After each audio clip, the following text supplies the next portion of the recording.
ஆண்டவராகிய இயேசு கிறிஸ்துவின் ஈடு இணையற்ற நாமத்தில் அன்புக்குரிய சகோதர சகோதரிகளே, இந்த வீடியோ வாயிலாக உங்களை சந்திப்பதில் மிகுந்த சந்தோஷம். இன்றைக்கும் வாசிக்க வேண்டியதான வேத பகுதி மத்தேயு புஸ்தகம் 16வது அதிகாரம் 21வது வசனத்திலிருந்து வாசிக்கிறேன். அது முதல் இயேசு தாம் எருசலேமுக்கு போய் மூப்பராலும் பிரதான ஆசாரியராலும் வேத பாரகராலும் பல பாடுகளை பட்டு கொலையுண்டு 3ஆம் நாளில் எழுந்திருக்க வேண்டும் என்பதை தம்முடைய சீசர்களுக்கு சொல்லத் தொடங்கினார். அப்பொழுது பேதுரு அவரை தனியாக அழைத்து கொண்டு போய், ஆண்டவரே, இது உமக்கு நேரிடக்கூடாது, இது உமக்கு சம்பவிப்பதில்லை என்று அவரை கடிந்து கொள்ளத் தொடங்கினான். அவரோ திரும்பி பார்த்து பேதுருவை பார்த்து, எனக்கு பின்னாக போ சாத்தானே, நீ எனக்கு இடரலாக இருக்கிறாய், தேவனுக்கு ஏற்றவைகளை சிந்தியாமல் மனுஷனுக்கு ஏற்றவைகளை சிந்திக்கிறாய் என்றார். ஆம், அன்புக்குரிய சகோதர சகோதரிகளே, இந்த இடத்துல வாசித்த இந்த வேத பகுதியில் பேதுருவை பார்த்து இயேசு சொல்லுகிறார், எனக்கு பின்னாக போ சாத்தானே என்று சொல்லுகிறார். இவர் மரித்து உயிர் தெழுந்தார் என்று சொன்னவுடன் அவருடைய சரீரம் அங்கே இல்லை என்று சொன்ன உடனே அது ஆவலோடு போய் இயேசு உயிர் தெழுந்தார் என்று சந்தோஷப்பட்டு உடனே அந்த கல்லறைக்குள் ஓடி போய், முதலாவது ஓடி போனவன் பின்னாலே பயந்து போய் நின்று கொண்டான். இவனோ முந்தி போய் அந்த கல்லறைக்குள் புகுந்து பார்த்தான். இயேசு கிறிஸ்து மேல் அன்பாக இருந்தான். அப்படிப்பட்ட அந்த சீசனை பார்த்து இயேசு சொல்றார், எனக்கு பின்னாக போ சாத்தானே என்று சொன்னார். ஆம், இந்த வார்த்தைகளை கேட்டும் அவர் இயேசு உயிர்த்தெழுந்து அவர் கடற்கரை ஓரமாய் அவர் இயேசு என்று சொன்ன உடனே அவன் தன்னுடைய மேல் சட்டையை எடுத்து அறையிலே கட்டி கொண்டு ஆளுக்கு முன்பதாக அந்த கடலிலே குதித்து இயேசு அண்டையில் வந்தான். அப்படிப்பட்டதான அந்த பேதுரு சீசனை பார்த்து அவர் மேல் தன் முழு அன்பையும் தன் முழு சிநேகத்தையும் வைத்த அந்த சீசனை பார்த்து ஆண்டவர் சொல்றார், எனக்கு பின்னாக போ சாத்தானே என்று சொல்லி. ஆம், அன்புக்குரிய சகோதர சகோதரிகளே, இந்த நாளிலும் நாம் அநேகர் கிறிஸ்துவை பின்பற்றி கொண்டு இருக்கிறோம், சபைக்கு சென்று கொண்டிருக்கிறோம், ஆண்டவருடைய காரியத்தை செய்து கொண்டிருக்கிறோம். ஆனால் நாமை பார்த்து ஊழியர் இப்படிதான வார்த்தைகளை சொன்னால் எத்தனை பேர் நாம் சபைக்கு போய் கொண்டிருப்போம்? எனக்கு பின்னாக போ அப்படி என்று சொல்லி சாத்தானே என்று சொன்னால் எத்தனை பேர் நம்மில் சபைக்கு கடந்து போய் இயேசுவை ஆராதிப்போம்? உடனே இயேசுவும் வேண்டும் அந்த சபையும் வேண்டாம் என்று சொல்லி கொண்டு பின்வாங்கி போகக்கூடிய சகோதரர்கள் தான் ஏராளம் உண்டு. ஆகையினால தான் இன்றைக்கு சபையில் ஒரு கடிந்து கொள்ளுதலான வார்த்தைகளோ அல்லது எச்சரிப்பின் வார்த்தைகளோ வருவதில்லை.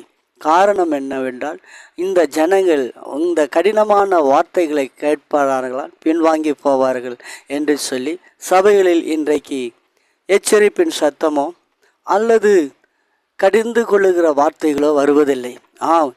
எந்த இடத்திற்கு போனாலும் நீ ஆசீர்வாதமாக இருப்பாய், கர்த்தர் உன்னை ஆசீர்வதிப்பார், உன்னை மேன்மை வைப்பார் என்கிற வார்த்தை தான் வருகிறதே தவிர கடிந்து கொள்கிற வார்த்தைகள் வருவதில்லை. காரணம், இவர்களுடைய இருதயங்கள் அப்படியாக இருக்கிறது. நாம் சபைக்கு போகிறவர்களுடைய இருதயங்கள் அப்படியாக இருக்கிறது, கடிந்து கொள்கிறான வார்த்தைகளை கேட்பது இல்லை. ஆம், அன்புக்குரிய சகோதர சகோதரி, இந்த இடத்துல இயேசு கிறிஸ்துவை பின்பற்றி போன சீசனை பார்த்து இயேசு சொல்கிறார், எனக்கு பின்னாக போ சாத்தான் என்று. இப்படிப்பட்டதான வார்த்தைகளை கேட்டும் அவன் பின்னால அவன் கடந்து போன பொழுதுதான் அவனை கொண்டு கர்த்தர் பெரிதான காரியங்களை செய்தார்.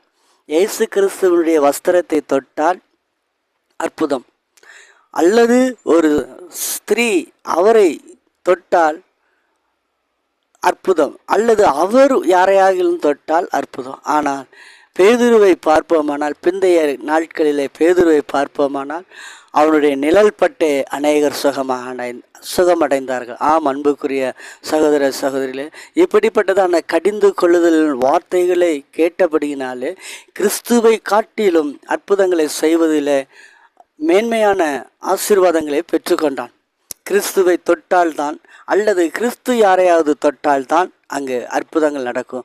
ஆனால் இவனுடைய வாழ்க்கையிலையோ இவன் நடந்து போனாலே இவன் நிழல்படும்படியாக வேண்டிக் கொண்டார்கள். ஆம் அன்புக்குரியவர்களே, அவன் பின்னாக திரும்பி தெற்காலுங்கிற ஸ்திரியை பார்த்து எழும்பு என்று சொல்லுகிறான் வார்த்தையை கொண்டு. அந்த வார்த்தையின்படியே கர்த்தர் இவனை கொண்டு செய்த காரியங்கள் பெரிய காரியங்களாக இருந்தது.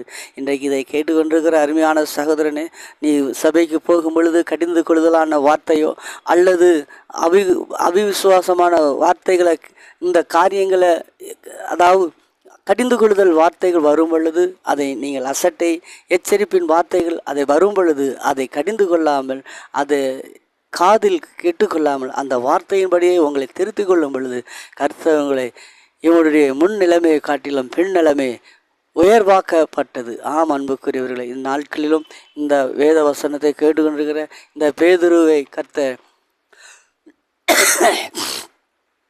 இந்த பேதுருவை என்னுடைய வாழ்க்கையில் அவனுடைய வாழ்க்கையில் பெரிதான அற்புதங்களையும் அதிசயங்களையும் அவனை கொண்டு கர்த்தர் செய்தார். கொர்நேலியு வீட்டிலே அவன் போன உடனே பரிசுத்த ஆவி ஊற்றப்பட்டது. ஆனால் பவுல் போன இடங்களில் எல்லாம் கற்களால் எரிந்து அவனை மண்டையை உடைச்சி அப்படிப்பட்டதான வேதனையில் பாடுகளின் வழியாக நடந்தான். இதை கேட்டுக்கொண்டிருக்கிற அருமையான சகோதரனே, கடிந்து கொள்ளுதலான வார்த்தைகள் வரும் பொழுது அதை ஏற்றுக்கொள்ளுங்கள். எச்சரிப்பின் வார்த்தைகள் வரும் பொழுது உங்களை திருத்திக் கொள்ளுங்கள். கர்த்தர் உங்களை கொண்டு பெரிய காரியங்களை செய்வாராக. கர்த்தர் தாமே உங்களை ஆசீர்வதிப்பார். இன்றைக்கும் உங்களுக்காக ஜெபிக்கிறேன். மகா இரக்கமும் கிருபையும் நிறைந்த நல்ல தகப்பனே, இந்த வீடியோ வாயிலாக சந்திக்கிற ஒவ்வொரு ஜனங்களையும் ஆசீர்வதி பெரிய காரியங்களை இயேசுவின் நாமத்தில் பிதாவே, ஆமென். அல்லேலூயா.